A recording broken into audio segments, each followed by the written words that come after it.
Secret friends, unite! I want the money, I want the fame, I want the whole world to know my name. This is mine, I gotta get it, I got to get it, got to get it. Welcome to the Secret Friends Unite podcast, episode 81. This is your guide to all things geek, coming at you bi-weekly. I'm your host, Todd TOXTRA, joined by Charlie Carden. We're bi-weekly and we're bi-friendly. But, you know, we may be straight, but we're not narrow. Oh. Never. Can't do it. Edict. Infinite diversity and infinite combinations, like Spock said. Correct. Live long and prosper. So we're trying something new this week. Charlie is using his phone for Skype. So if the audio is really weird, just give us feedback. Whatever, we'll go back to the old PC. But I think his PC is, the hamster that's running it is slowly dying. It is aging, and so I'm going to have to face the cold hard truth of getting a new laptop, and I don't wanna. So we will see how this goes. But in the meantime, Charlie and I both just came off of vacation, so I think we're a little rested and ready. Charlie, you've been gone for almost 3 to 4 weeks. Well, I was only on vacation from work for a week. No, but off the show. Yeah. Yes, I know, but being back at work, it felt like 3 weeks. Definitely. So this week on the show, we're going to be talking the rumors and news with Madam Web. We're going to hang out in the Geek-Easy for a little bit to catch up on what we're excited about. Then we've got a very special Star Trek quiz and, anticipation of the movie coming up in a couple of weeks. So we're going to see how much both of us know and don't know about Star Trek. Yes. So without further ado, let's get into the rumors and news with Madam Web. Now it's time for Madam Web's rumors and news. Take it away, boys. Thank you, Madam Web. We're in the heart of swassy summer. Make sure you carry your baby wipes with you so you can avoid any, embarrassing sweaty moments. Oh my! Yes. Can't have that. Can't have that at the Great Panther What party. is it? What is it? Tux medicated wipes? Is that what you're supposed to use for chafing? How long have you been gay? Yes, exactly. And gay, how long is the old joke? Oh my goodness! But seriously, we start off with movie news. So, there's not a lot of news actually happening in the world of movies, but we thought this was kind of timely with Ghostbusters coming out actually today. It was released, and there was with dealing with the emerging market of China. They have some very interesting cultural norms that sometimes are unusual and strange to most of the rest of the world. And some of those elements are talking about the dead or supernatural elements. So I thought this was interesting that they've renamed Ghostbusters in China. Charlie, they have renamed in Ghostbusters. They have renamed Ghostbusters in China to Superpower Dare Die Team. There you go. That has no correlation to anything that has ever existed. Yes, the original Ghostbusters done, China. Yeah, the original Ghostbusters was titled Ghost Catcher Dare Die Team. But apparently there's a lot more negative opinion of ghosts, and they don't like talking about that. I know in some Asian countries they can't show skeletons. They have some very unique cultural norms. What is the dare die? I don't know. I don't really know. How does that? Is that just simply an untranslatable? Potentially, something like this is the closest thing we've got. Yeah, I think it's really just a rough translation on our end. It may mean something completely different. So, yeah. So if you're in China, it's not going to be Ghostbusters. It's going to be the Dare Die Team. So, very exciting. I wonder how they slide that into the dialogue. When they say, "Hey, who are you going to call?" Superpower Dare Die Team. Doesn't flow off the tongue. The song doesn't sound as good. Did they re-record the Fall Out Boy with Missy Elliott theme song for the Superpower Dare Die Team? Man, oh man. Well, what, Buster? Could they not use Busters? Come on. Just like call them Busters? Yeah, they could. Yeah, why wouldn't they just drop the ghosts? Who knows? So it's interesting. I wonder, does this article go on to say if the original films had success? Because that was that is what they intimated. They said, well, will this be successful? And I imagine, at that time in 1984, when the original released, the Chinese market was so severely closed. I mean, they potentially could have released it on some type of media since then. But my anticipation is it was not, and it's once again Hollywood just trying to cater to the huge Chinese market. It's kind of crazy. I guess. Yeah. But yeah, they're this takes a pretty negative slant. This says Sony's reboot is in a bit of a tailspin. Currently, the estimated opening weekend box, and you and I and the rest of the folks on our summer movie league, we're wrestling with this one, is looking to open with between 38 and 50 million.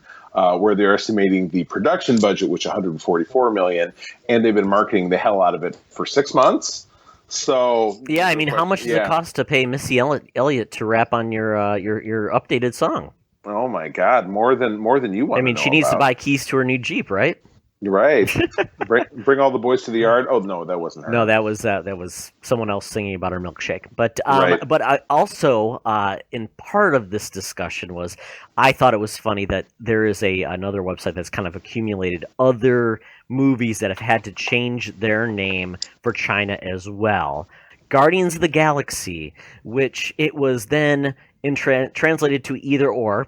Interstellar Special Ability Team or Interstellar Different Commandos. I like special abilities. That's good. Yeah, they're kind of like handy capable. Handy capable. Yeah. Oh my goodness. It's some good stuff. Yeah, it's definitely some good stuff. So, then we've got American Hustle, which was United States Cheat Bureau.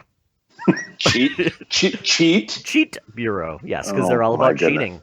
Yes, that's right. Yes. So let's see here. Let me pick one at random here. My computer's kind of chewing through these a little slowly. My goodness. Let's see. Will Ferrell's Anchorman, henceforth known as. It doesn't say what. You go to the top. Go to the top. So the number, and then it has the Chinese name. Oh, my computer is being unhappy. Well, I'll give you another one. So, okay. Knocked Up is One Night Big Belly. Oh, Two Girls, One Cup. Ooh, never seen it, never will. Yeah, I'm totally locked down. Oh my! Now I'm getting the kill code. Oh wait, no. Finding Nemo. Finding Nemo is known as Seabed General Mobilization. What does that even mean? Seabed? Oh. Mobilization? Oh, here's a good one. The Sixth Sense. He's a ghost. You can't spoil the movie in the title. Oh, a G.I. Jane. Satan female soldier. Oh, jeez. That's not very nice. American Pie was American Virgin Man. Twister, run, Cloudzilla. What the hell? Oh, The Full Monty, also known as Six Naked Pigs. Oh, let's see here. Let's see. Oh my goodness. Let's get another winner here. Here, you do one. Oh, here we go. Kindergarten Cop, King Devil of Children. What? Well, I think we will wrap it up with this one. Okay. Charlie, if I told you this name, what would you think the title is? His great device makes him famous. Boogie Nights. You're right! Yes! Oh, I absolutely love this. So, yeah, if you're interested, there's probably a million examples of this. And there is one last. I just saw this one. I just thought it was pretty good. The actual title is called Mr. Cat Poop. Guess what the movie is? That's Anchorman, right? No. It's As Good as It Gets with Jack Nicholson. So... Oh, talk about Lost in Translation. Yeah, What did they call Lost in Translation? Strange man goes to Japan for prostitute. I don't know. Strange Japanese prostitute adventure. Yes. So there's some good names in here. We'll share the link if anybody's interested in seeing the rest of these because these are pretty hilarious. That is good stuff. Oh my goodness! Yes. All right. So what else we got? What's going on with the Xmen? So in TV news, we've already known that there's two Xmen movie or Xmen series in development. on TV coming up. We've got the Hellfire Club and we've got Legion. They are not in conjunction with Marvel or Disney. These are just their own projects, where because Fox has the rights, they can develop these series. They don't need Marvel's blessing on these. But I'm assuming they talk to them and tell them, "Hey, this is what we're doing." Whatever. I don't need you, Marvel. Which is interesting. So with X-Men, Fox has all of the live action rights, but Marvel/Disney has all the animated comics and video game rights. So it's kind of that's what happens when you piss away all your rights to stave off bankruptcy. Oh God, yeah! Remember when Spider-Man was supposed to be made by James Cameron? Yeah, by Carolco Films or whatever. Go Carolco or who made Terminator 2? I heard you guys talking about that last week, and it was funny. I was telling John, I said it's weird not being at the podcast because I just keep talking back to the podcast as I'm listening to you guys. Yeah, it's not. There's no dimensional device that allows your comments to come in. Unfortunately. Oh my gosh, I can't use the Ouija board. No. So the cool part is though they just announced. The cool part about this story is there's going to be another X-Men TV show, and this actually is going to be a collaboration with Marvel TV, which is cool. So it's Bryan Singer's involved, and the showrunner is going to be Burn Notice's Matt Nix. I never really watched Burn Notice, but I heard good things about it. I think there was a show my mom watched, and I think when I was hanging around with her, I saw an episode or two. Not bad. Yeah, I mean Bruce Campbell's in it. He played a pretty cool character, but it's kind of a spy genre type of show on USA. That's all I need to say. It's one of those things, probably quirky characters, Right. Yeah. USA, a.k.a. boobless crap. Exactly. So, as David Spade called it. So this is a combination of talent from Fox, the developers of a lot of things, like I said, with Bryan Singer, Lauren Schuler Donner, Simon Kingbird, but also Jeff Leb and Jim Chory from Marvel. So it's a lot of people involved, but the good thing is most of these people have been highly successful in what they've done. So, this is interesting. What's that now? Apparently, this is replacing Hellfire Club. So let me take this back. So apparently, this is replacing that Hellfire Club TV show, and it's replacing it with a new storyline, which is all about a set of parents who find out they have a mutant child.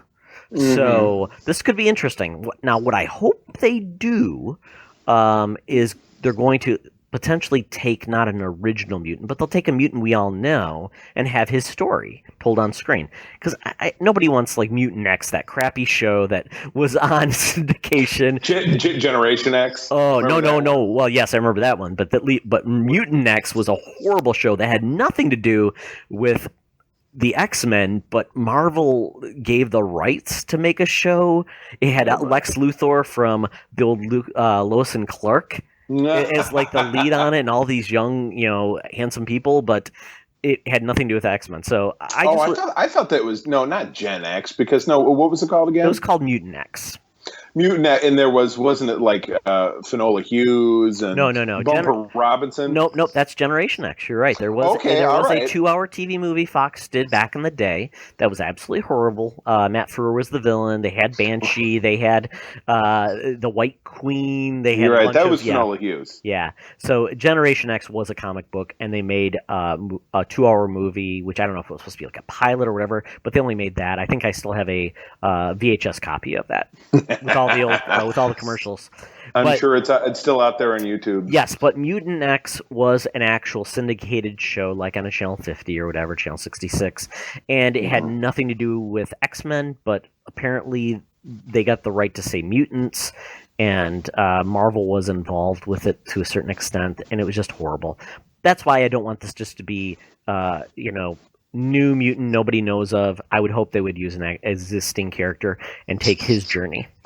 Yeah, Angel, Iceman, Cyclops, maybe one of the classics. Yeah, maybe just even more of an obscure one, but at least make it, connected, so then you can bring in other, characters we know of. Right. You could bring in, something they could do, they've never done it. There is a mutant hunter from the future named Nimrod. He was kind of like a future sentinel. Oh, I know Nimrod. I remember that from my Marvel Universe official handbook. Yeah, he could morph into a human. That was kind of the cool thing. Right. Or he could make himself look like a human. He was kind of a cool character. But I think that would be kind of cool. Someone hunting this kid versus just the government doing it. I mean, I think that's kind of boring after a while. I mean, they could do a bunch of the government. It would turn into either the A-Team or the Incredible Hulk. Yeah. Being stalked. Right. Exactly. And I'm assuming they would run into other mutants. There'd be like an underground, network. Right. And maybe they do. Eventually they run into Charles Xavier, or I don't know. But it could be fun. Right. Yeah. The question, if this takes off and it's great, could it possibly sink Agents of S.H.I.E.L.D., which has struggled? I wonder. I mean, if they pit them against each other, if it's a time slot or it's just a general interest issue, if interest gets lost. That is true. I wonder. Yeah, I mean, that is true. This is the first Marvel show, Marvel Universe show that is probably going to be on TV. Right, yeah, first live-action series in the modern era, post 2008, when the Marvel Cinematic Universe took the world by storm and such. So this is interesting. I doubt very much there would be a crossover of any kind because they probably don't want to take it that far between those two shows. Yeah, I mean, and quite honestly, we know that Marvel's talked about adapting. What is it? Damage Inc. Damage Control. Damage Control. And that hasn't come out yet. We haven't heard more about that. But what DC does, they put all of their shows on all different networks, and they don't always connect, and they can do different things. And they found a way to connect Supergirl with the Flash before. Yeah. In that first season, so they found a way to kind of keep it. They found a way to keep it real, yo. Yeah, and and I would love this if this is more successful than Agents of S.H.I.E.L.D. Maybe it opens Disney's eyes finally to say, oh wow, we actually have to go beyond the MCU current properties we're dealing with and expand it to new and different ideas. Go after Runaways, go after, I don't know, pick some obscure, Howard the Duck or whatever. Go after some, weird and wacky things. Have fun with it. Weird and wacky indeed. Yeah, I mean, you don't have to do the dark stuff of like the Netflix stuff. Do something a little bit fun. Well, now turning to comic book news, even though we talked about comics in TV, but this is actually the funny pages, the 4-color art that we know and love. And Charlie, there's been a lot of hubbub lately about Marvel and what they are doing with their comics. There's a lot of hubbub about the Xmen basically are not included in their Marvel Now relaunch, whatever you want to call it. There's a lot of, hubbub in all of the basically classic Avengers are kind of replaced now. Tony Stark, nowhere to be found. Bruce Banner, nowhere to be found. No spoilers. No spoilers for you. Yeah, I've read it. I've read it. Oh, okay. Yep. Gotcha. So I've read that. So, and then let's see who else would be missing. Thor, Odin's son, although he is getting his own books. That's one of the few standouts. And then, then Cap is kind of now a brainwashed, fool, I guess. Right, but now we have 2 ongoing Cap titles. If you're exactly. So basically, Marvel is replacing a lot of their core heroes with younger versions of those, which DC did with much success, but they didn't replace the characters. They were just sidekicks that carried on the role. Yeah. Well, as it turns out, all 3 of the books that I currently have subscription to, All New, All Different Adventures, Amazing Spider-Man, Web Warriors, are all going away. Oh, yeah. Sounds like All New, All Different Adventures is becoming Avengers because it's got the same, basically, creative team. Amazing Spider-Man is picking up the Renew Your Vows continuity, which came from the Secret Wars, which was very well received. Peter Parker and Mary Jane back together again with a little girl, but being written by a new creative team, Gary Conway, who is a Marvel or is a Spider-Man classic. I mean, he wrote Spider-Man stories almost 50 years ago. And let's see here, Ryan Stegman, not familiar with his art, but. And then Web Warriors, which I enjoyed, and apparently I'm the only person in the whole wide world that is just straight up being canceled. So I will probably switch over to the Miles Morales Spider-Man, which I have enjoyed. Not Spidey? No, Robbie Thompson. I was not a fan, but yeah, this is definitely shaking up in the snow globe. which Marvel is doing about once a year. And I know you and I were talking earlier this week, Todd, that seems to be a little bit more of an MO as opposed to a 1, 2, 3 kind of thing, that titles are becoming shorter and the longevity of thing that they want to keep things kind of turning over to pick up new readers. Yeah, it's a little frustrating because John has stated this before, that he wished, comic book makers would be just a little more honest to say, right, is this really going to last a year? Is this really going to be ongoing? And as we know, most of these titles will not last a year. They will be relaunched, renumbered, and something else. They'll be given a 1.1 issue or something like that. So a 0 issue. You'll get I'm so surprised that titles like Red Wolf didn't make it. Oh my goodness! Yeah, I mean, or like, what was it? Was it the Howling Commandos? I don't see that anywhere here. Yeah, Howling Commandos of S.H.I.E.L.D. and I guess. Squirrel Girl's going real strong. Patsy Walker is going real strong, but they're giving out 2 real weird ones because they're part of they're real B characters that became of a team of mercenaries with Deadpool. Yeah, Solo, which is a Spider-Man character from the very early '90s, and Fool Killer, which goes back about 15 years earlier. And Slapstick, who is like a weird I don't even know the character that well. Is he kind of like a Mr. Mxyzptlk kind of character? He kind of looks cartoonish.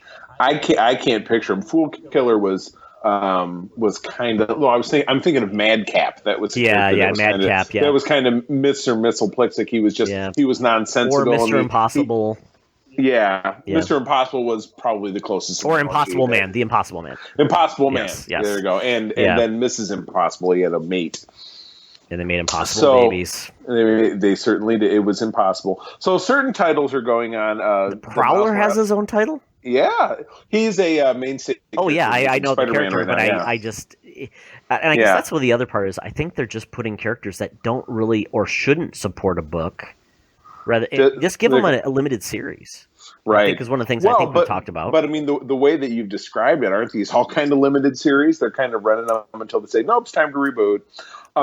But yeah, we have, obviously there's returning titles here: Uncanny Avengers, Black Panther, Thunderbolts that just started, Miles Morales, Spider-Man, Silk. So some of that Spider family still ongoing. And yeah, Deadpool and his Mercs for Money. That's where Solo and Fool Killer and Slapstick are all coming from. Yeah, I mean they're trying to catch lightning in a bottle. I think we've talked about this before. Unbeatable Squirrel Girl is kind of one of those meme-esque titles that's kind of like, oh, it's so quirky, it's funny. And the Spider-Gwen thing is now turned into a Gwen Pool. We've talked about that before. And Spider-Gwen herself is going away in so much that she and Miles Morales are now being paired together in this big smooch that you'll see on the cover of Spider-Man number 12. And like I said, I'm going to pick that book up. It gives me a chance to follow both of those characters if she's going to be ongoing as a part of it. I liked that title. I had his first run. I collected the first run.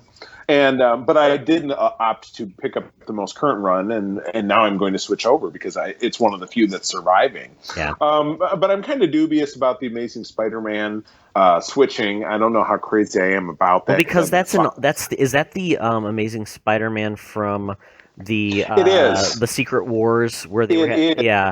Yeah. I mean, that was a great story, and they just brought that villain into the current the Regent. They just brought him in, and the current cycle that's winding down now. That actually, I just got the issue today, so I uploaded it. Certainly, feel free to check it out. But Mary Jane grabs the Iron Spider outfit, and so there's going to be kind of that. Not the first time that she's done that kind of thing, but I'm curious. But yeah, I mean, I just would like to have some permanence with some of these titles. But again, sign of the times. If that's just kind of the way this kind of stuff goes, I guess that's just what we got to deal with. DC and Rebirth, how long is that going to last? Well, I mean, at least the New 52 lasted 4 years. So at least we had that. Those titles got into the 50s. And with Marvel, I mean, I think we talked about this, the good thing was June was a huge month for comics. Rebirth helped. Civil War 2 helped a lot. Right. Captain America won. That was a big shocker. I mean, I don't know if those weird side stories within Civil War have really done much, or I would guess much like with. Remember when we were talking to your partner who owns a comic shop? He said, "Man, I couldn't give him away at the end." It's kind of silly, like giving giving Kingpin his own, it's like, what's the relevance of that? I mean, maybe it's interesting, and you give a character, kind of I mean, at least it's a limited one. So if you really love Kingpin, maybe this is your opportunity to read a book focused on him. And that's the perfect way to do those books. Give them 4 issues and go from there. But but they highlighted that Marvel had 150 books in June. DC at 100. DC at 100. So yeah, Marvel puts out so many books that it's overwhelming to the comic shops. It's overwhelming to the readers. It's like, what do I read? What is good? What is bad? And I think that's where I think the limited series is helpful. Find out what works with the limited series. Which is saying this is an ongoing and it only lasts 8 issues. You burn people, and then versus. Yeah, I put this up too. Deadpool, it's a 20-year-old character, but he didn't get his own comic until like 10 years later. His ongoing first ongoing was 10 years later. So Wolverine didn't have his first ongoing comic until like 15 or 20 years. Yeah, 15 years. Yeah, 20. It was 20. And I'm assuming I think he started off with the limited series even and going. And he was a 10-year-old character by that point. It was the early 80s for the limited series, and I think he had another 5 years for the regular series. It was early 80s to late 80s, if I'm not mistaken. Yeah. So I mean, and comics have done this in the past. I mean, Hawkeye would have like limited series. One of my favorites is the favorite limited series is the Mark Gruenwald's Hawkeye that was from like 82, 83. It's when he and Mockingbird met and got married. Yeah. It was the beginning of the West Coast Avengers. And I think they'll stand out because it's a contained story. They can do some really cool things, and they don't have to feel like they're tied in to make storylines that have to continue. They don't have to do all those things. And making an ongoing book with a character maybe that isn't worthy of an ongoing series, it can challenge you and can make a really watered down product. So right. So I hope Marvel gets its act together. I mean, I think what they're trying to do is being bold, introducing new characters. We've got this new Iron Man who's a woman, which I still don't understand. Why would you make it Iron Man unless she's going to be not known to the populace? Which to me makes sense. Probably name recognition for the title. Even though in the real world. But Tony Stark is known as Iron Man, right? No, his identity is secret. It is still? Okay. I believe so. Okay. I believe it's secret to the general public. So I don't know what's going on with Tony Stark right now. I mean, with Secret Wars, we don't know how that's going to dump out, whether he's going to be... I mean, he seems to be more on the side of right in that series versus Captain Marvel. I don't know. It's all confusing to me. You said Secret Wars. I'm sure you mean Civil War. Yeah. They all get messed up. And so I don't know the ongoing titles versus Civil War. What is happening with and when? I think this is all the output of Civil War. So, do I take this that either Tony Stark quits, gets away from the hero game, or ends up something bad happened to him? We don't know. And when they launch these titles far in advance, you kind of you're hoping to find out these answers, and you don't know if we do. We haven't even found out what the hell happened to Scott Summers, like the old Scott Summers, after Secret Wars, and that book has been done for 8 months. Something in some title recently that I read teased that the 8 months after Secret Wars and the relaunch, find out in this issue, blah blah blah. So that was being teased. Yeah, that was the we saw Bruce Banner again in Civil War #3, and we hadn't seen him. He had been missing, but he teased that and not to spoil much, but he teased that he had been away for a year. Yep. So we're looking at least that time period. So I don't know. We'll see. I mean, obviously the Marvel subscription people will switch over my titles to something. So I will continue to read. Just give it to me. I'll still read it. I love Spider-Man. I want to read a Spider-Man book. Exactly. But if I guess the hard part will be if you have questions, let us know. But the hard part is if you are a fan of the MC universe, a lot of those characters you see on the silver screen aren't in your comic book right now. So, but it's a good time if you're new to comics. There's a lot of fresh-faced characters you've never seen before, so you don't have to know 30 years of history. You can pick up a book and go like, "Hey, this is fun." So yeah, you've got Kamala Khan's Ms. Marvel. Yeah. You've got Nova. What's it? Sam Alexander is Nova. Yeah. Squirrel Girl. Characters like that. Yeah, and I will tell you, Charlie, you'll Spider-Gwen, Miles Morales. You'll be very impressed. Chris saw. I didn't even point this out. I wasn't at the store with her. She went to the comic book shop when her family was in town. she picked up Silk. And she likes it. She bought the first Nice. trade. She bought the first 5 issues singly. Which is a trade. Yeah, and then she found Well, the rest. So I'm like, okay. That's a cool title. There was a recent crossover that April and I read. We read the first couple issues of it, and I guess I'm waiting for it to catch up. But it was Spider Women. So it was a team up between Jessica Drew, Silk, who's Cindy Moon, and Spider Gwen, and it had to do with them crossing over to the different Spider Verses and stuff. So it was cool, and I look forward to seeing the end of that one. Cool. Yeah. So it worked. Chris saw the character. She thought it was cool. Bought the book. I would have said probably Spider-Gwen is probably the more fun book, but I don't know. Silk looks like it's the art team is pretty cool on it, so it's fun. Right. Yeah, so there you go. It's working. Neat. Yeah. Glad to hear it. All right, cool. Well, we'll see what Marvel gives us. Yeah, so in another bit of interesting comic book news, this is kind of like really worlds colliding, and Charlie, like we talked about, the last time you were on, we talked about licensed comics. And this is a key example of it, and it's where you are able to take properties which really, these are dormant as you get. I mean, there's not been a movie or TV show with these characters in the last 15 years. Well, I will say that one of the two of them had a recent mini-series or a recent ongoing series from IDW. Oh, I'm just talking about like an actual like movie or something like that. No, on the screen. No, the last one of these was in 1997, if I'm guessing correctly. So almost 20 years that they've been on the screen. But there has been an ongoing Big Trouble in Little China comic book, and I don't know if there has been an Escape from New York comic book. I think so. Yeah, okay. That's the one that I was thinking of, because I remember seeing that in the comic shop maybe a year ago. Yeah, there was one of those. So this is something that's very cool. You can get Snake Plissken from Escape from New York, and you can get Jack Burton from Big Trouble in Little China. 2 characters played by the same guy in real life, and you can and not aged, and you can have them cross over. Right? Why not? It's on the page. So I think this is pretty cool, and that's exactly what this book is. It's a 6-part miniseries written by Greg Pak. He's a really great writer, illustrated by Daniel Bayless, and it's going to be coming out. This was actually in Entertainment Weekly. This is kind of cool. They're talking about the Bible. Exactly. I finally ended up getting a subscription again. I had let it lapse, and I picked it up for, this is great, $34 for 2 years, which equals out to 33 cents an issue, and a T-shirt for my wife. Yeah, I saw they're doing a bag now. You can get a bag, so which is kind of cool. It's like a Marvel Comics. It's got comic pictures, and it's a bag. So, and it was like 20, like a tote bag. Yeah, like $30. So probably $34. Yeah. So, and I get it, and I use my miles for my airline because I don't fly frequently. I use all my old miles to get free issues. So, there you go. So it is. You know what? As and 20 years ago, when you and I were sharing an apartment, what is it? Reading on the crapper. And it's fun. I think it's a good issue. You can only read so many articles on the on your phone or on your tablet and things like that. And having a real magazine, it's kind of nice to True. So it's nice, and it's cheap, and it's fun, and they do typically fun things. Now they're talking about comics, they talk about musicals, they talk about a lot of different things, and they just have fun.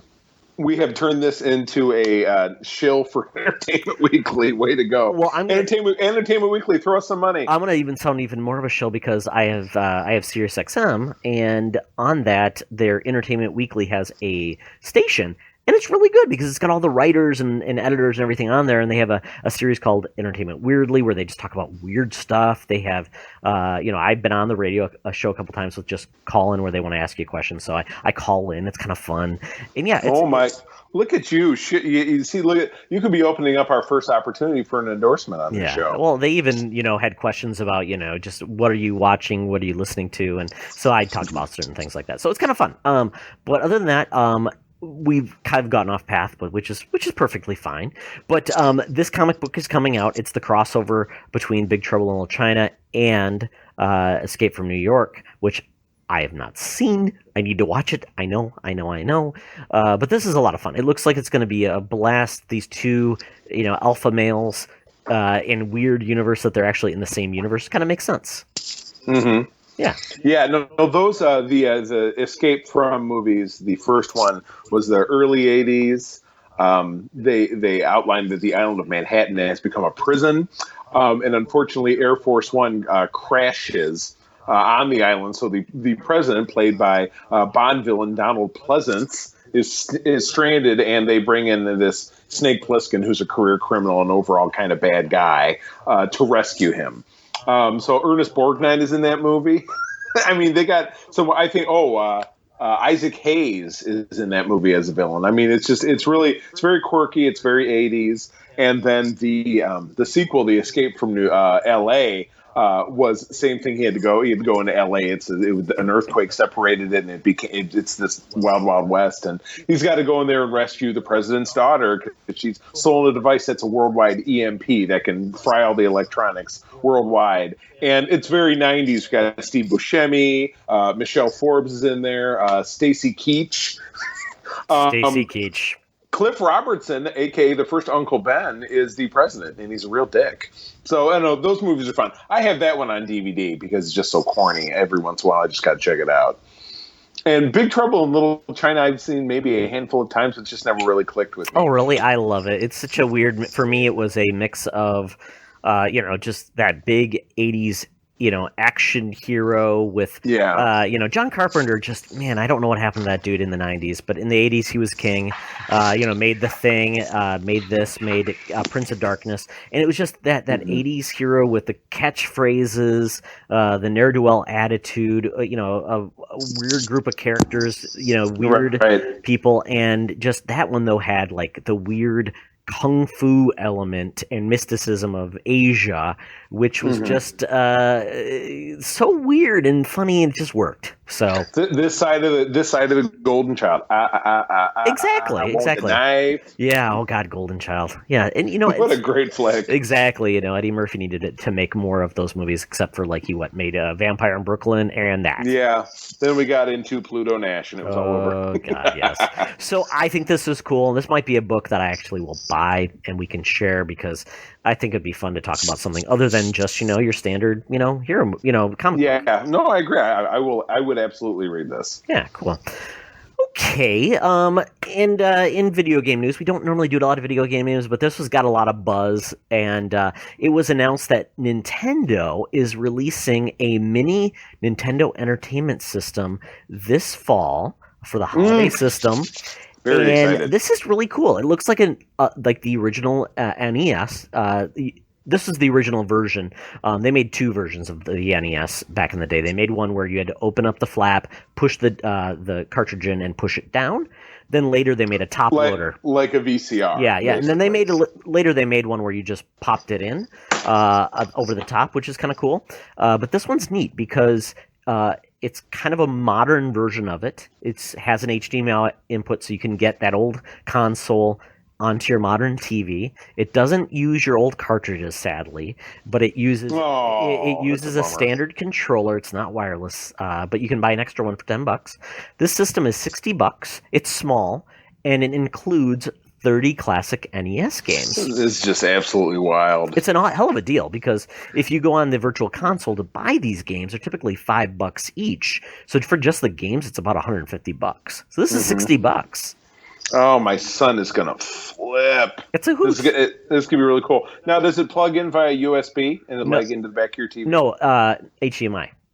Oh, HDMI. So like any type of system you have today. Anyone. You just plop it. So it'll just sit there with my Xbox One and my old Wii, and this can be in the middle. Yeah, and this is a dumb system. It doesn't have internet. It doesn't have wireless or anything like that. It uses standard old school controllers. You can add more if you want. Well, you don't need any of that stuff. It has 30 games, and it has 30 games. That's all you need. And these aren't like the crappy it's an Atari 2600 system you find at Target that is a piece of crap, and it's shoddy. You see those at like Bed Bath & Beyond. Exactly. It's the ColecoVision. It's the Intellivision. No. This is an actual made by Nintendo. The games are awesome because it's got Super Mario Brothers. It's got Final Fantasy. It's got every classic game they pretty much made.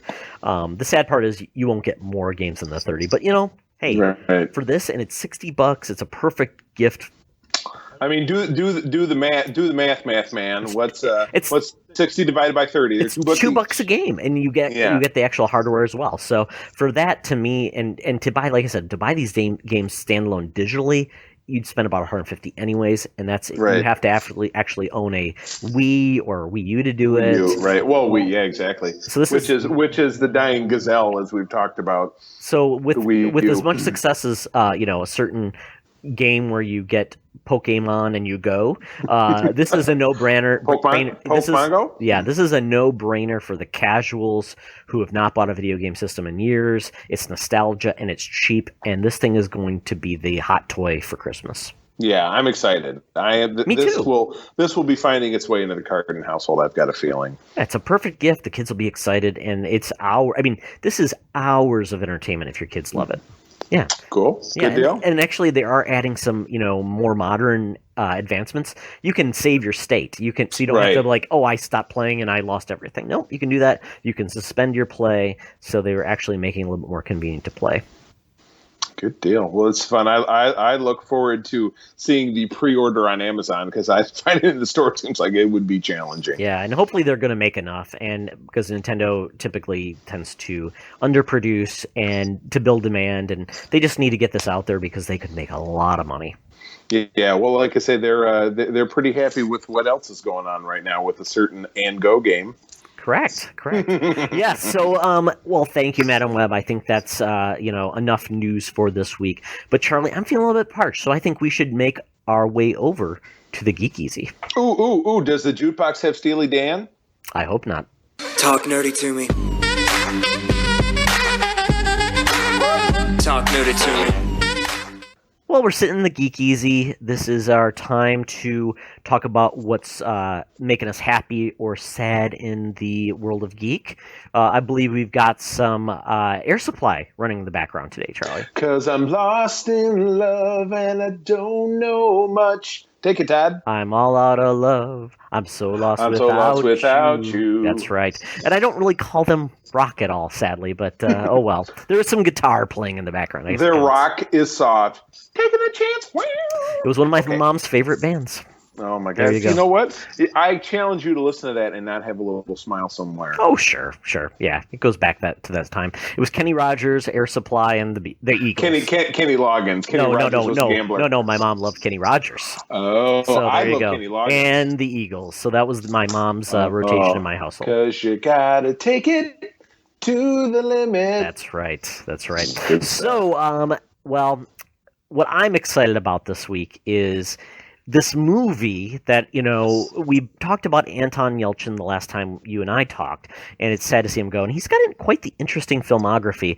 And I was sitting with my wife one night, and she typically is not a movie watcher. And I told her, hey, if you want to watch Gilmore Girls, it's on Netflix because we kind of missed some episodes with our DVR, rebooting and everything. And she was just searching around, and she found a movie called Odd Thomas. And I think I had it in my queue, something I wanted to watch, but I never got into it. I didn't even know Anton Yelchin was in this movie. He's the lead. And as she was watching it, I was kind of reading a comic or something. I look over and I'm seeing what's on screen. I'm like, this looks really interesting. So I put the comic down and started watching the movie about 15 minutes into it. And it is cool. This movie is so different and so unique and just so interesting. I just was really surprised by it. It's a 2013 movie. Anton Yelchin's in it. Willem Dafoe is in it, not playing a bad guy for a change. It's very interesting. And it looks to be a horror film or a genre film. It's basically the main character is a clairvoyant. He can see these creatures, which whenever they appear, death or destruction is nearby. They don't hurt anyone, but they just kind of live off of grief and chaos. And I'm like, oh, this is going to be really horrific and things like that, but it's not. Overall, I would say the movie is a love story with some sci-fi and fantasy, not fantasy, but sci-fi or fantastical elements.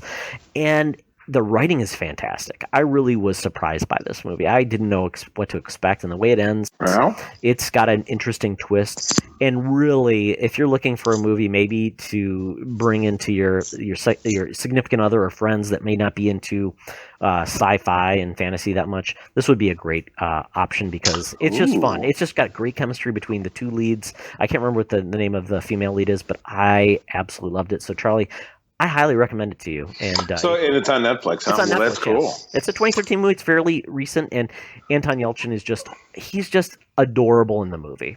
Yeah, I just what a loss when I think about that guy being gone. I didn't realize That's he was terrible. in so many different movies. He was in that new movie with Patrick Stewart, actually. It was The Green Room, I think is what it was called. Basically, his band showed up at this gig, and I saw a trailer for that. Yeah, and all the people there were like neo-Nazis, and Patrick Stewart was head of the neo-Nazis, and somebody dies, and this band is basically witnesses. So they're trying to get out of this place, but they get trapped in a room, and it's just kind of an interesting scenario. But yeah, he was in that movie. He was in a movie with Robert Downey Jr., Charlie. I can't remember the name of it. That was kind of his big debut, and it was supposed to be really awesome as well. So. Oh wow! Check out the kid's filmography. I think you'd be surprised at all the good things that he's done, and obviously we're going to be seeing his last major film in a couple weeks. Yeah, next week. Yeah, definitely. Wow. Cool. And That's so wild. that's a movie pick for me, and then a TV show that's not necessarily sci-fi or fantasy, but I just find it's one of those shows like. Oh God, what's the best comparison? Like Bob's Burgers, but this one is not safe for families. It's not. It's not safe for anyone. Maybe like Workaholics. Yeah, it's like in the Workaholics vein. It's in the what is it? What's the woman show with the two ladies? Broad City. It's kind of that just raunchy, over the top. But what I love about Another Period, it's on Comedy Central. Comedy Central's cool because you don't have to. I don't believe have to have any cable subscription to watch their old shows online. Right. Yeah, I think you might be right. Yeah. Or on your phone because their app is filled with that stuff too. Exactly. But this show is set probably in like 1870. 1903. 1903. Okay, so 1903. I was watching the episode with the president and president of the house. Yes. And Teddy all the Roosevelt. servants went on strike. Yes. So this Anyway, show. I haven't seen the end of it. Yeah. So this show is set in, like Charlie said, the turn of the century. It's kind of this weird look at America at its time of basically privileged family and the servants. It's kind of like upstairs, downstairs, but with a really raunchy nature. A lot of characters and actors you've seen before, a lot of comedians. And Michael Ian Black, David. You got a lot of the state. A lot of the state comedians, a lot of other characters. David Wayne. It's just I cannot say about how much I love the show because it is just so absurd, bizarre, over the top, offensive. But I can't stop watching it. With characters' names like Mr. Peeper and Chair. Who is played by the amazing Christina Hendricks? Oh God! And I know what I found out watching that episode today? They switched Hortense. Oh really? They switched the actress from last season. Yeah. They call her. She now looks 100% different. Yeah, they call her Whore. That's the sister. There's and just to be warning you, there is incest, there is sexuality. Exactly. There is bad. and it's all in jest. There's your two lead characters are Ricky Lindholm and Natasha Leggero, who are regulars on At Midnight. Which exactly. Also part of the Ricky Lindholm is part of the Garfunkel and Oates. Exactly. So you get to see these people that if you watch At Midnight, like Charlie said, you get to see them come on, and they're just ridiculous. And I mean, the one episode where the brother of the head of the household, he was on trial for murder, and the only way he could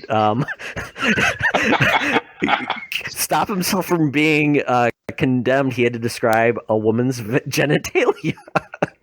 So if you are looking for a comedy that is a little different, off the cuff, and kind of sheds a little light on America's past, check out Another Period on Comedy Central. Good stuff. Yeah. Charlie, what about you, man? Oh man, I was into a couple, three different things this week. I should say the sensation that is sweeping the globe, the Pokemongo. Is something that I didn't know that I would ever get interested in, but this app came out a week ago yesterday, so I think it's been around for just over a week. Oh yeah, about that. It's a big deal.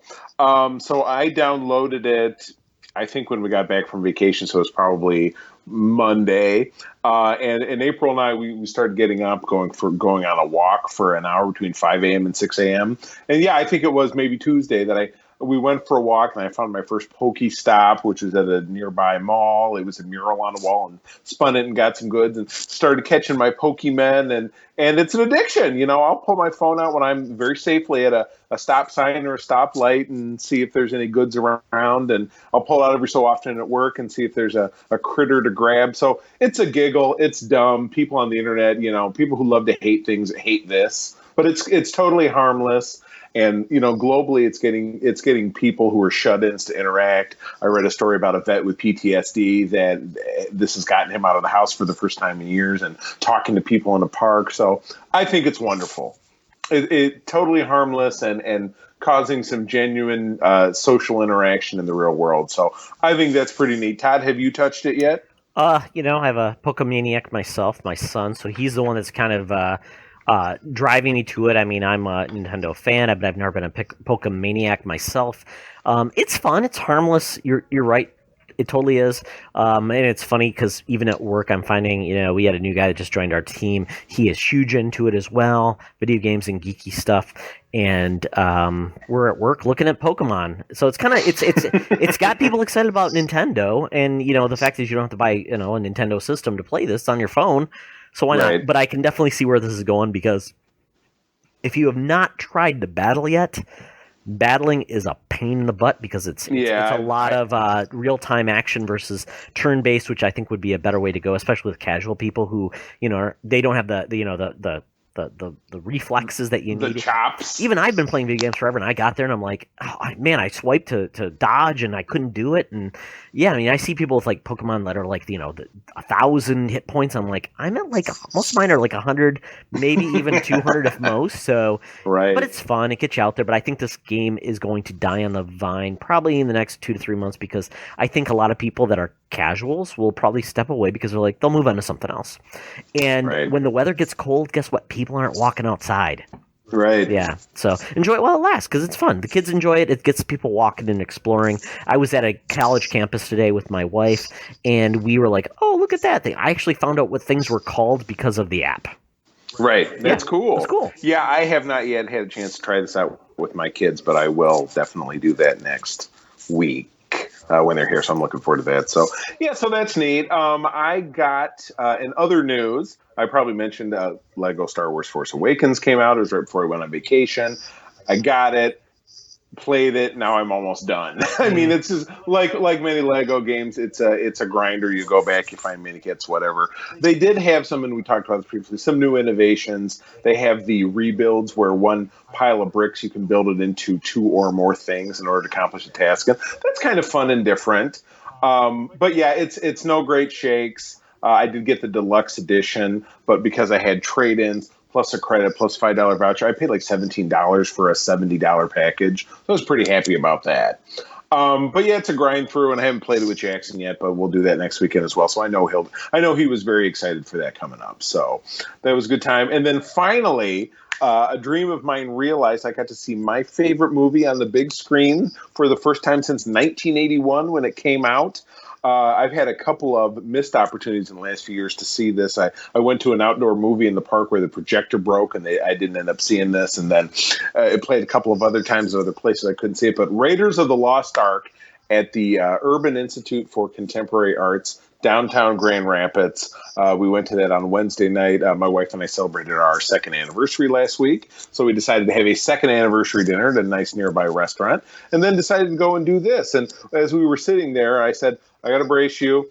I'll probably be saying the lines along under my breath, so just deal with it. And she also caught me humming the music. So she turned to me and said, "Oh, you're going to hum the music too, huh?" Well, you kind of got to. And then I said, you know what? I whispered to her, I said, I want to find one thing watching this on the big screen that I've never caught before because it's on the big screen, and I did. All the anti-Semitic comments? No. No, I'm talking about something visually. And I was. The boss German, Colonel Dietrich, had a very obviously made-up scar on one cheek. Never noticed that. Was it like bubblegum?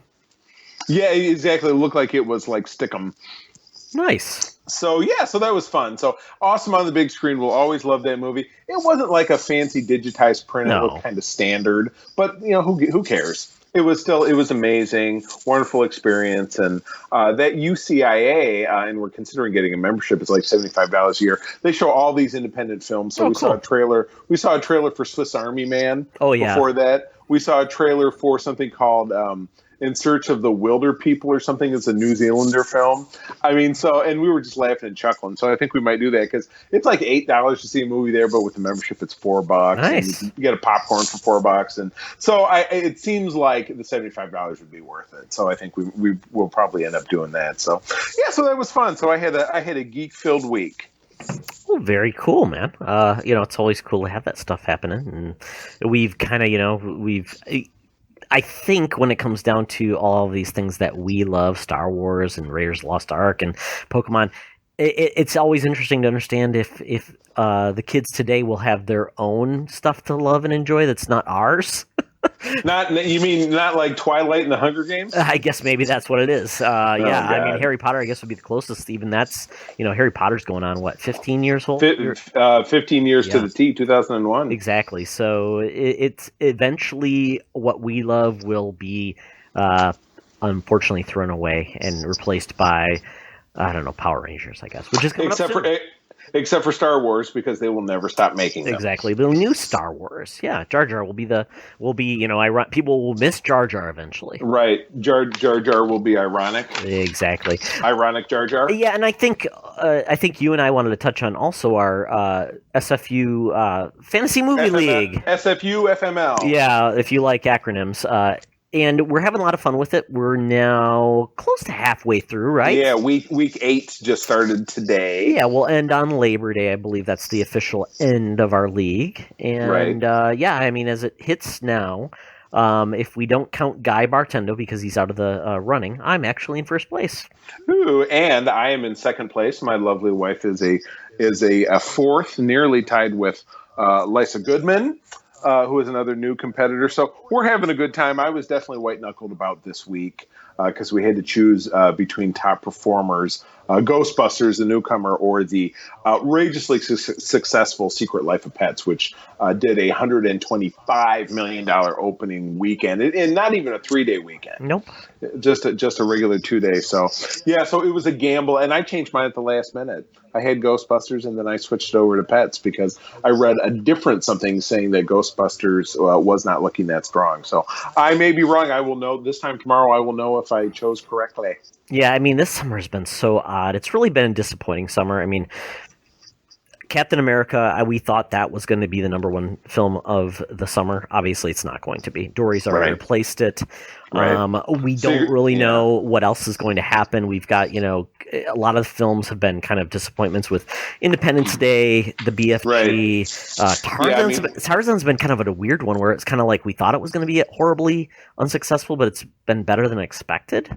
I mean, it was in my bracket this week, and I didn't know that it was ever going to happen. I know, me too. I put it in there as well. I mean, we've got smaller films that have done well, like The Purge and The Shallows, Conjuring 2. Had a lot of sequel that have kind of sucked, and yeah, it's been sequelitis has really hurt a lot of films, without a doubt. So yeah, it's been odd. It's proof that sometimes there is no formula to what the public is really going to gobble up. Although the animated stuff does seem to do pretty well often. Yeah, I mean, we've got some exciting movies to look forward to. We've got Star Trek next week, which I think I've seen one early review so far. They said, hey, it's the best they've ever done. Of the JJ movies, it's the best one so far. So that's good. It's improving. Actually, now officially known as the Kelvin timeline the ship at the beginning of the first film. And the Justin so it is Lin, no longer New Trek or the JJ verse. No, it's Justin Lin, his new generation. Right. Yeah. So that's going to be fun. And then we've got, I think, our next really huge movie is going to be Suicide Squad. And you already even saw the initial posting about that movie being about $125 million, which would make it the biggest August film ever. And it would trump the opening of even The Secret Life of Pets. Yeah, exactly. So Guardians of the Galaxy. Yeah. Right, yeah, Guardians of the Galaxy just, I think, cracked 100 2 years ago. So very, very interesting. So, yeah. So it's been a lot of fun. Glad to have everybody in this league. And, if this one's successful, maybe we'll make a fall one. The biggest problem has been we make our own rules. So, right. Which is a challenge for a lot of people because we like to make it more realistic. We want people having 8 screens of The Purge. Yeah, exactly. Yeah, we do. And not to call it any names, but some people have slipped in following our rules, and that's okay. I'm a big proponent of going on and doing a fall league, and hopefully we'll get some people interested. If you're listening to the show and what we're describing sounds cool, or you already do the fantasy movie league, drop us a note. When we're putting the fall league together, we will make sure that you are a part of it. Yeah. So check it out, and there's an app actually now for both iOS and Android is finally. So it's perfect on your phone. It's easy to use. So check out Fantasy Movie League. Look at us. Todd, we're shilling all over the place. Hey, why not? It's fun. Entertainment Weekly, Sirius XM, Fantasy Movie League. Show us the money. Exactly. For our tens of listeners. Exactly. Get some Twitter love, please. Yes. So we're leaving the Geek-Easy. We've left our tip. We're taking our drinks in a sippy go cup. And now, though, it's time to find out how much of Trek fans we are with our hard trekking through the universe. I've written my next poem in honor of my cat. I call it Ode to Spot. Felis catus is your taxonomic nomenclature, an endothermic quadruped, carnivorous by nature, your visual, olfactory, and auditory. This segment is going to be all about Star Trek trivia. Charlie is the master. I know enough probably just to be a little bit dangerous, but I think this will also be kind of, you're going to learn hopefully a little bit about Star Trek. Just as a primer or primer, as you would like it. Primer? Yes, for the new movie coming out. So this has nothing with the JJ universe. This is really the TV and movies before the JJ the Prime universe, as it's still referred to as. Correct. So we did a wrestling quiz last. Now we're going to do Star Trek. So Charlie and I have both prepared questions for each other, and so we'll find out who ends up better at the end, and we'll probably all end up a little bit smarter about Star Trek at the end. A little bit wiser, and with a little bit bigger heart. Exactly. There we go. So Charlie, you want to start? I do. I'm going to ask you a short answer question. The first one out. Name me the first Star Trek film directed by a cast member. And for a bonus, what is that director's name? Crap. I'm going to say Star Trek 4. Is that The Quest for Peace? I don't know. That was its name in China. Oh, sure. Why not? You're thinking of Star Trek 4, The Voyage Home. Let's let's hang out in the 80s. And that is incorrect. Oh, good. So I'm already wrong. So, but it was actually Star Trek 3. Oh, really? Yes. And do you know who the director was? Not that you can get a point for it, but I'll give you a little redemption. I will say Leonard Nimoy. That is correct. He directed 3 and 4. And 5 was directed. Both. 5 was directed by Shatner. Ouch. Shatner, exactly. All right, so you are 0. Okay, perfect. So yeah, go ahead. Okay, so this is going to be an interesting question for you, Charlie. In Star Trek: The Animated Series, what race was Lieutenant Emrys? She was a Cation. Okay, and who voiced her? I believe it was Nichelle Nichols. No. It was either Nichelle Nichols or it was Majel Barrett, Roddenberry. Is this a 2-part question, or am I going to lose out? Yes, it was a 2-part question. Okay. I will go with Majel Barrett Roddenberry as the voicer. You are right. Nice. I did have options for you. I had Andorian, a Tellarite, and then I made up the fake yakitori, which is a Japanese food. Yakitori. I like my yakitori with a little dim sum. Yeah, and I learned a little bit about the Star Trek animated series that Chekhov was not on the show because they couldn't afford him, and James Doohan actually voiced another character, the Lieutenant. What's his name? Lieutenant Arex, Yes. who was the there was suggested that in the Kelvin timeline could be the replacement. But I didn't know Jimmy Doohan was doing his voice too. That was weird. Jimmy Doohan, amazing things about Jimmy Doohan. Not only is he a World War II vet from the Canadian Air Force, he lost part of his hand on D-Day. I didn't know that. In that action, and he is a renowned voice actor. He voiced many, many different computer voices and other voices and weird little things in both TOS and then the animated series. The animated series is kind of my Star Trek blind spot. I've never really embraced it. Gene Roddenberry himself said he didn't like it. No, it's not canon either. Yeah, he decided it to be non-canon, so I've always kind of ignored it. I don't even have a copy of it anymore. I sold my copy. Coming out on Blu-ray, Charlie, because they need to, Yeah, I for completeness sake, I might finally buckle. But it is available on Netflix should you ever take interest. Yeah, I remember seeing, I think it was on like syndication for a while, and it was weird. It was definitely weird. My goodness. Okay, I'll ask you a multiple choice question. What episode is the one where Captain Kirk goes into the neutral zone without orders from Starfleet and appears to be going crazy? 3 options are Devil in the Dark, Court Martial, The Enterprise Incident, or Mudd's Women. That's 4 choices. I'm going to say The Devil in the Dark. That is also incorrect. Yay, I win. No, that was The Enterprise Incident. He goes in there on top secret orders from Starfleet to steal a Romulan cloaking device. That's like the worst title ever. Not cool. Yeah, The Devil in the Dark exactly. sounds so much better. And it was the great episode, but I won't tell you anything about it because one of my other questions may or may not touch that. Good, because I know it so well. Yes, exactly. All right, you're up. Okay, Charlie. How much money could Gene Roddenberry have spent to buy the rights to Star Trek after Paramount acquired Desilu Studios? Oh, wow. You're going to get me there. It's probably a ridiculous answer. I have choices if you want them. Oh, that would be great. Yes. So option 1 would be $2 million. Option 2 would be $50. Option 3 would be $150,000, or option 4 would be $5,000. I bet it was $2 million, and that's why he didn't do it. He probably didn't have it. Is that your final answer? I'll say so. No, $150,000. So for that amount, he could have actually bought that because Paramount was saying it's too expensive to do, so we don't want to spend that money. So. Oh my goodness! Wow, that is I had never heard that before. Yeah, because Desilu owned it, and then there was a change of hands of studios that bought Desilu, and then Paramount eventually, I believe, absorbed Desilu and whoever. Ricky Ricardo couldn't hold his own. Exactly, and Lucy was Lucy is the person that was responsible for Star Trek actually happening. Yeah, she was a huge advocate of the show, which I think is amazing. I would love to have met her and tell her how much she affected my life. Lovely so Charlie, lady. you've got 1 point. I have 0. Oh, let's see here. What would be? I'll throw you a softball because I love you. Oh, good. What is the name of the actor who plays Dr. McCoy?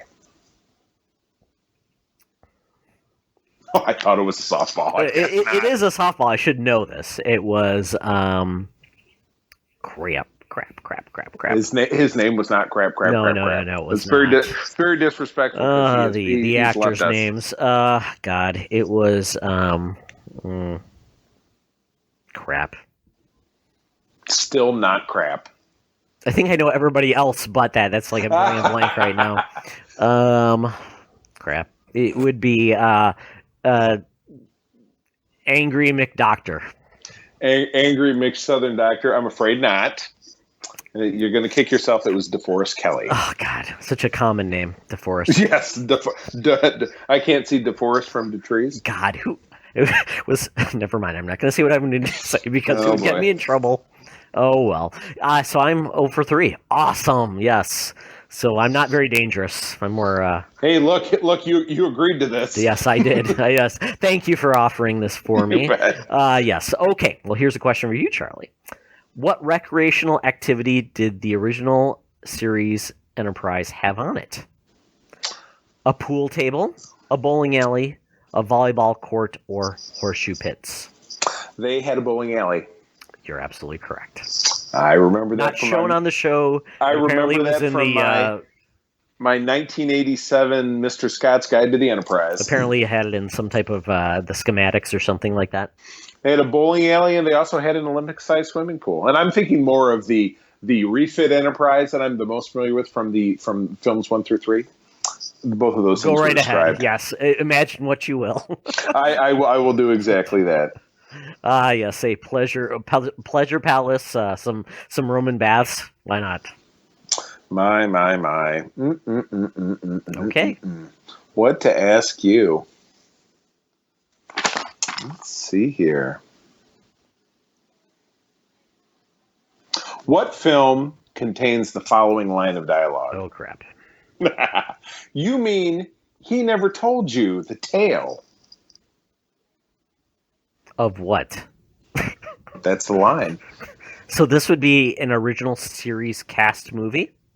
That is correct. Crap. You got a 1 in 6 chance. I will say 5.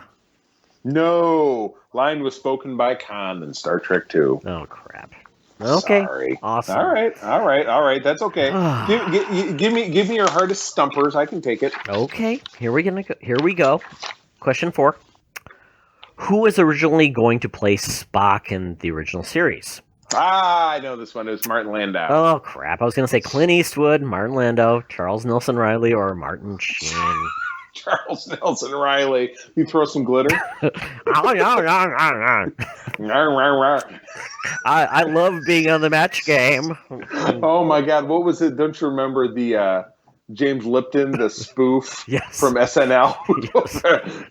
It's Scrumtrelescent. How would you like to remember when you die? Yes. Who will meet you at the pearly gates? Oh my goodness! Well, this one will be. This is a true false. Okay. I think it'll be a little easier. This is my only Star Trek: The Next Generation question, if I'm not mistaken. I see. I'd probably do better with that than the original series. Crap. Lieutenant Worf was a very hard promoted character from episode 1 Yes. of the show. Yes, what? No, I'm just saying. Yes, he was hard promoted. Is that a question? What? Wait, Yeah, no, I mean, was he hard promoted? Like he was like, this is going to be one of our top. Oh no, characters on the show. no, because Tasha Yar was actually the head of security at the time. Correct. Yes, he was a background character who came to prominence after Denise Crosby asked to be written out of the show at the end of season 1. So you're she could right. be in what, Pet Cemetery? Yeah, that was exactly what she went into. Just Which I love that thereafter. horror film, by the way. But yeah, Sometimes Dead is better. exactly. Oh, Fred Gwynn, Herman Munster, yes. All right. Oh, I love that movie. Okay, All right. so You're I got on the one board. right. I got one right. You got you're 3 for 4. Good Nice. job, Charlie. Okay, so here we go. We're going to bring this into the modern age. Enterprise's theme song, Faith of the Heart, was first recorded for what movie? And I will give you I know this one. I will because give you options. I will give you options. I have the recording, but I'll let you ask me the options. A, The Man Without a Face. B, Patch Adams. C, Police Academy 4. Or D, Another Stakeout. It's Patch Adams, and it was recorded by Rod Stewart. Originally, but then the guy who actually performed it on Enterprise was someone different. Yes, no, it was exactly. Who But thought yeah, and that was a good idea. I love Rod Stewart. But I mean, you've got these awesome, like, cinematic, orchestral, theme songs, Right, and then you've got this crap fest. It was the only Star Trek film, movie or television show to have basically a pop song. Yeah, Diane As its Warren, who theme. made, like, what? Don't Want to Miss a Thing. No, that's Aerosmith. But they sang a song that she wrote for Armageddon. Oh, well, you got me. Look at that. You taking this trivia in different directions. Okay, I'm going to give you another multiple choice. Okay. And it's going to be along the same theme of episode titles from before. Oh, good. In what episode does Kirk get tried for killing a fellow crew member during a storm? Was it Devil in the Dark? Bringing it back. What's that? Bringing it back? Bring it. Yeah, I think use that title again. Yeah. I'm trying to help you out. The Enterprise incident, Mudd's women, or court martial. Oh. So I could pick the obvious one and be right. Hopefully, I'm just gonna be obvious. Court martial. That is correct. See, I wanted to throw you a good, softball. Good. It wasn't be like, yes, devil in the details, or Mud's women, because there was Devil in the details. There was a sex incident with Mud's women. Yes. Harry Mudd. Oh, Harry Mudd. Yes. Okay, so that puts me at what, 2 right? That I believe so. 2 out of 5? 2 out of 6? 2 out of 5? I don't know. 2 out of 5, I think. Sure, why not? Sure. Okay. Okay. Here, question 6. Gene Roddenberry got 50% of the royalties to the Star Trek theme due to writing its lyrics. True or false? I know that there were lyrics written to it because that's a famous story. I'm going to say that it's true. You are correct. Nice. Yes, Gene Roddenberry got half the royalties for the Star Trek theme because of a contract clause that said if he wrote lyrics for a tune, even if they weren't used, he would get a split of the royalties. So even though Roddenberry's incredibly silly and somewhat unusable lyrics for the Trek theme were never heard on screen, he got a 50-50 split with composer Alexander George, something George was pretty upset by. Well, gosh, yeah. Always read the fine print. Yes. And yeah, it was something like, in the space, blah, blah, blah, blah. I mean, it was something really.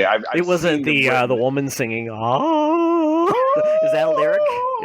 No, yeah, they dubbed that out.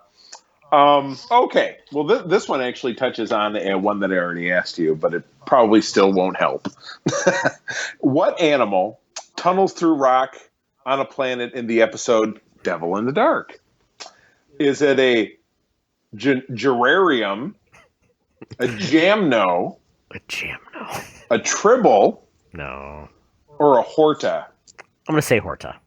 You are right. Yay! I remember that episode. It's the one. It's the big pizza-looking creature, and Spock melts it. Yeah. And they'd shoot at it, and it didn't do anything. It'd like get hot. Exactly. Yeah. One of the, again, that's a show, and I know I mentioned this recently. That's a show, Star Trek: The Original Series, a 30-episode first season, which contains many of the best episodes. Holy crap! And that was one of them. That's a long season. Yeah, very long. Yeah, no, and it was a standard length. It started in September and ended in like May or June of the following year, but they were just cranking out originals.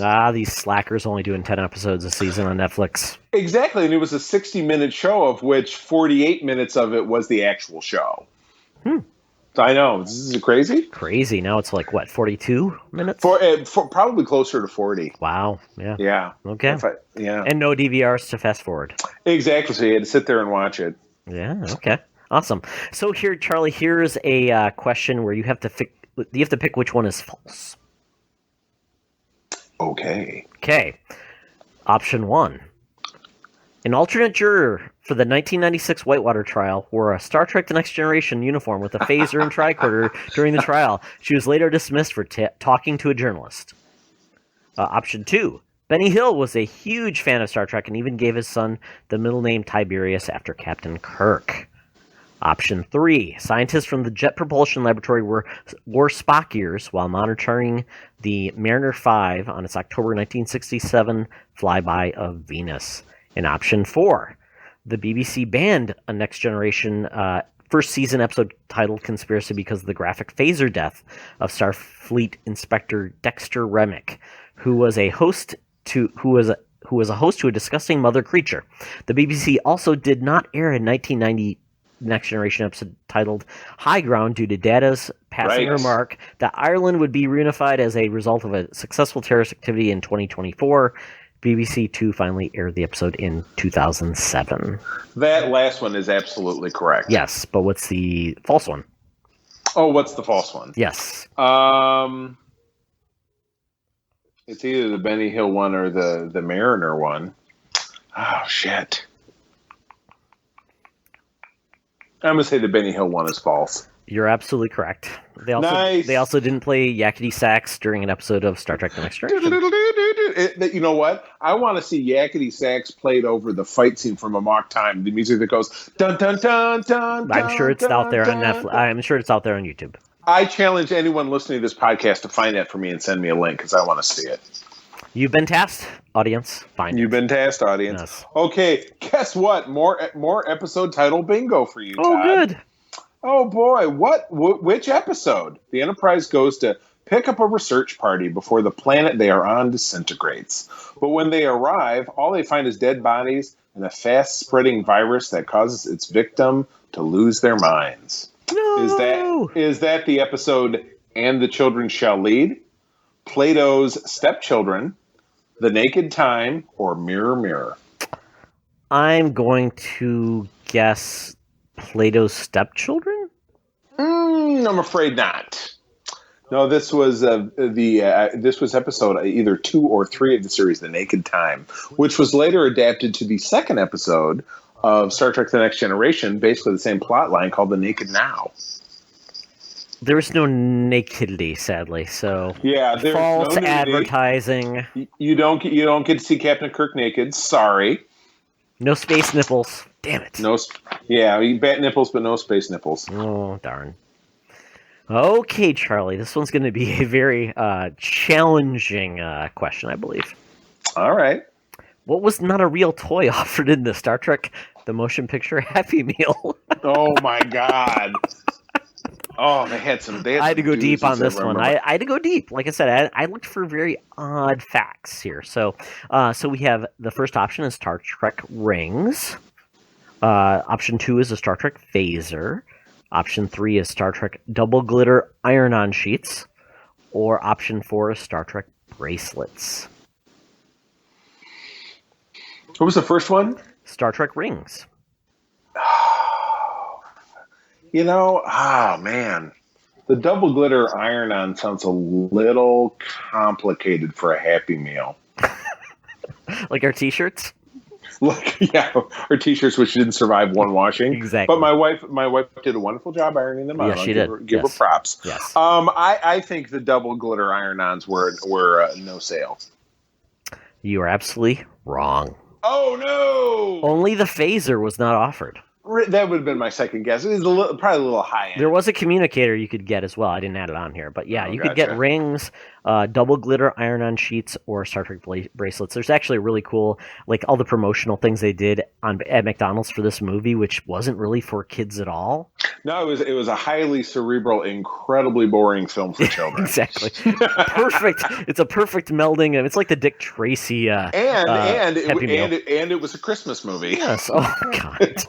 And you know what? Speaking of tying other things back to fandom, I read not that long ago a 1979 Amazing Spider-Man comic where Peter Parker, Harry Osborn, and Flash Thompson all went to go see that movie.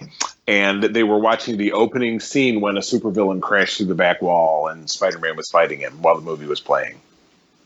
Wow. What a weird tie-in. Just what they needed.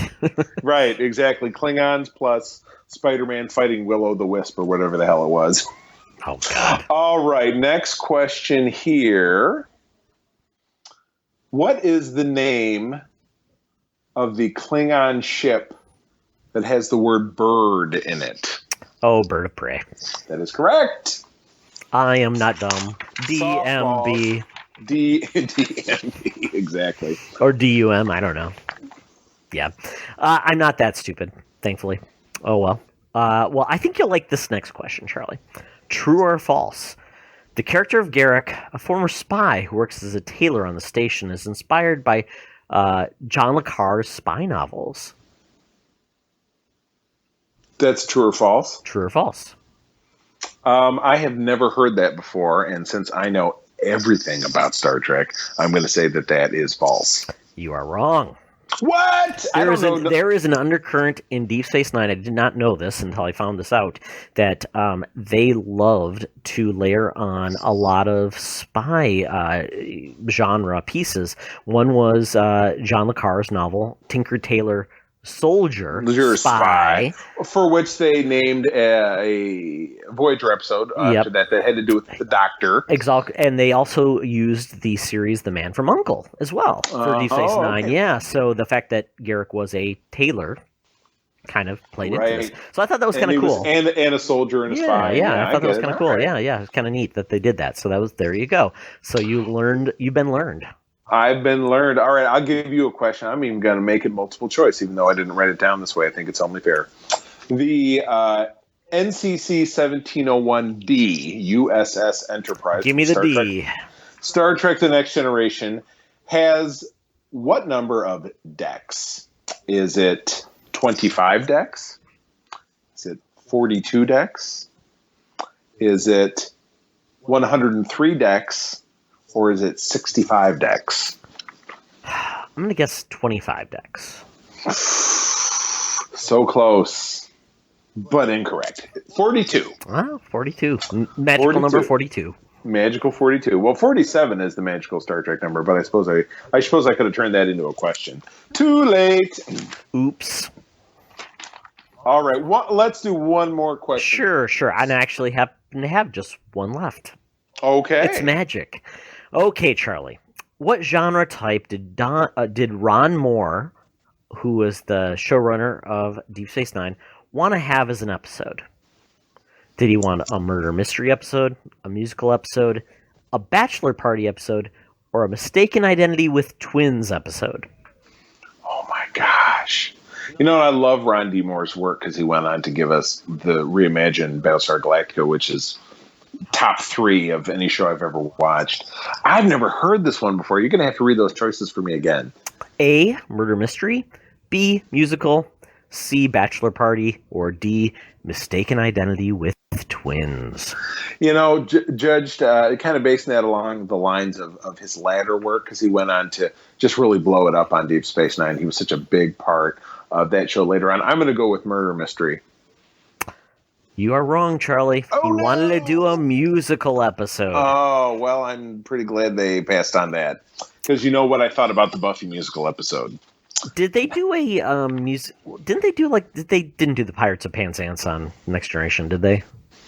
No, you're thinking of in one of the movies when that's Picard right. and Worf had to right. distract Data by singing a British tar. That's right. Over okay. the intercom. Yeah. Yes, exactly. Okay. A British tar, which also appears in Raiders of the Lost Ark. Sala sings it. And we can't forget about that with HMS Pinafore without speaking of The Simpsons. Oh, yes. My favorite. First, I will sing the entire score of the HMS Pinafore. I will send you to heaven before I send you to hell. Yes. Hardly ever sick at sea. All right. Last question, multiple choice again.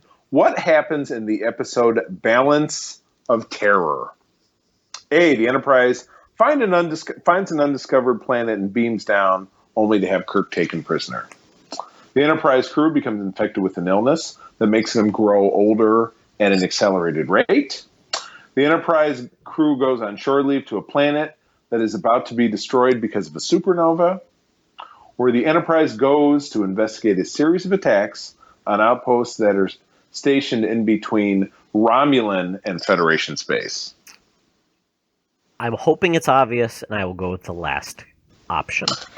Yes. Yes. You are correct. Early episode, first appearance of the Romulans, which are very similar in appearance to Mr. Spock's Vulcan race. And ironically enough, the Romulan commander, which is seen over the view screen, played by actor Mark Leonard, who later goes on to play Spock's father, Sarek, in season 2. Very nice.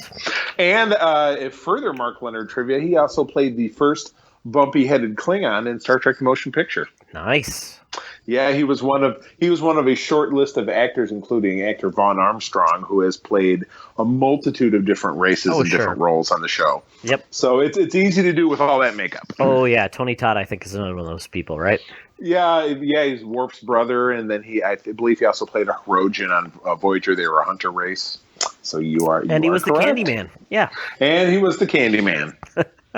Oh, well, you know what? I feel like a winner even though I was a loser because I learned a lot. And hopefully it's fun. Charlie, hopefully you did too. It is fun, absolutely. I will remind everyone that the entirety of the Star Trek television experience is available on Netflix. We're talking about 6 different shows: Star Trek the Original Series, Star Trek the Animated Series, Star Trek the Next Generation, Star Trek Voyager, Star Trek Deep Space Nine, and Star Trek Enterprise. Check them out. Send your comments my way. Send your questions my way. There's very little when it comes to the nuts and bolts of the show, the intricacies that I don't know. So I would be happy to fill you in. So send your comments my way. Perfect. So on that note, we're going to leave the Thunderdome of quizzes. That's right. We're going to get into the epilogue. It's time for the epilogue. We have our parting shot, something we didn't touch on in the episode. Charlie, you've got it. Well, today is a very special day. It is July 15th, which is the birthday of my middle son, Jackson. He turns 11. It's crazy. I was looking at pictures on Facebook this morning. 11 years ago, I had a full head of brown hair. I no longer have I still have a full head of hair, but it is not brown. It's almost totally iron gray. So your kids will age you, but he's a quirky little fella. He's like his dad. I phoned him up. He doesn't live with me. He lives with his mom, my ex-wife, and I phoned him up today. He was very excited. Got himself the Scooby-Doo Haunted Mystery Castle, and he was like, "Dad," he says, "I've got the instruction book, so I got a good chance of actually being able to build it, but I want you to root for me." He says, "I got a good chance." He's a funny little man. Go get it, buddy. You got it. And he's very excited about the Lego Dimensions Wave 2 rollout that's going to happen in September. He was like, "Dad, Teen Titans Go is going to be on there. Raven's coming out, and I know Cyborg's already out, but they're changing his avatar, so we got to go out and find him." I'm like, "All right, we'll go out and find him." So it's just, kids are fun. They keep you young. They keep you interested in fun, geeky stuff. And just like any son to any other dad in the world, if I like it, he all of a sudden really loves it. So that's just how fathers and sons work. Although it didn't work with my dad and hunting and golf. That really missed me. But you know what? I love that he loved it, and I love spending time with him. So it was always okay. Awesome, man. Well, kids are the heart of us. My son, I have a 10-year-old. He was just doing some really cool stuff in school. He's typically at the YMCA during the summer, but he did not only BattleBots, which he had a really cool competition today that we get to watch, but he's doing drones as well. So it's awesome what kids can do and explore, and we live vicariously through our kids, and they inform us and we inform them. So I'm also doing Pokemon Go with my son. It's crazy. It's fun. But yeah, it's awesome. We love our kids, and Charlie, like you had, brown hair. I had some hair at that point. 10 years later, I'm a little bit hairless. Oh boy! Yeah, it's all right. We keep the fire going one way or the other. The body is only a shell. Exactly. So However, as we get older, the shell tends to get a little thicker, but still, we do the best we can. Definitely. So, Charlie, I think it's time to take us out. You better believe it. Well, friends, thank you for joining us as always. We love doing this for you, and we hope you're enjoying listening. We are a sidekick, an outgrowth, a human skeleton to a rich uncle skeleton to the Secret Friends Unite Facebook community and podcast page. Find us over on Twitter at Secret Friends U. And as always, give us a buzz on the hotline. Let us know what you're geeking out about this week. Keep it under 3 minutes and be featured on our show. That number is 612-460-5493. Or if you'd like to make the clickety-clack with the keyboard on the internet, secretfriends@gmail.com, and have your letter read on our show. Thank you as always. Todd, it's always a pleasure. I'm going to tell you that sharing is caring, and to keep on trucking. Pikachu, I choose you, and be the hero, not the villain. Scooby-Dooby-Doo.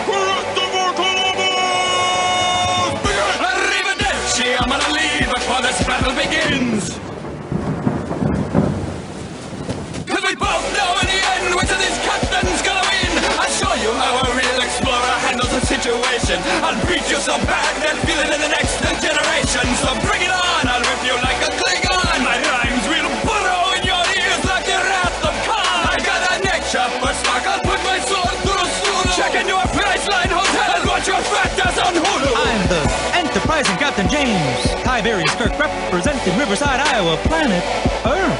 I hear you call yourself an explorer, but I'm just not having it. You discovered a new world that was already inhabited. Why don't you boldly go someplace you've never gone before, like India? Or any destination you've actually set sail for. You spaghetti-eating fuck! How's your spice rack doing? I'll be chilling in my spaceship. Have fun canoeing. Rapping against you, it's not even a pun. It's like somebody said to your brains unstun. I am the fabric of history. You are a fictional stain. I'll stick a flag up your ass and declaim you for Spain. Mr. Spock, beam me back to 1492 so I can beat this man like it's my job. We'll see how Isabella likes my captain's law. It's Kobayashi for you. There's no way you could win when your weak crew sees me approaching. They'll be like, damn it, it's Jim. I'll double fist punch you, flame-making bitch now. Take your genocidal ass off of my brain. Who won?